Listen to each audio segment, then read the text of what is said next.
Mga kaganapan sa buhay as a family of four. Hello mga ka-fam, another day, another mini vlog. At dahil Sunday ngayon, ibig sabihin family day. Pero bago ang lahat, nagsimba muna kami.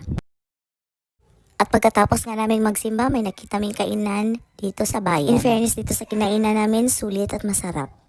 At pagkatapos nga namin kumain, nagdiretso na kami dyan sa grocery store na may kasamang pasayaw-sayaw pa namin dalawa. Sumama lang talaga kami pero wala kaming masyadong ganap habang si mama ay sobrang busy sa mamimili dahil wala na talaga kaming stock sa bahay. Alam nyo ba mga ka-fam kung ano na-realize ko habang namimili kami? Ang mahal na ng mga bilihin mga ka-fam. Oh my goodness. Napagtanto ko tuloy na hindi ako mag-aasawa hanggat hindi milyones ang laman ng bangko ko. Kidding aside, pero alam nyo ba mga ka-fam, isa talaga sa mga gusto ko sa buhay ay ang maipag-grocery ko ang mama ko at mabili nila ang lahat ng gusto nila. Silang dalawa ng papa ko. Hindi man ngayon, pero balang araw mabibili namin lahat ng gusto namin sa buhay. Sa ngayon kasi mga ka-fam, si papa lang ang may trabaho at minimum wage earner lang din siya. At ayaw din kasi ni papa pagtrabahuhin si mama pagkatapos nitong makunan. Dumaan din kasi si mama sa anxiety at depression pagkatapos niyang makunan ng 2 beses. At dito namin mas na-appreciate si papa. Dahil kitang-kita namin kung gaano niya kamahal si mama. Si papa ang naging karamay ni mama nung mga panahong down na down siya. At doon ko napagtanto na ang magiging standard ko sa isang lalaki ang katulad ng aking papa. At yan na muna para sa araw na ito. Hanggang susunod namin video. Bye! Mwah!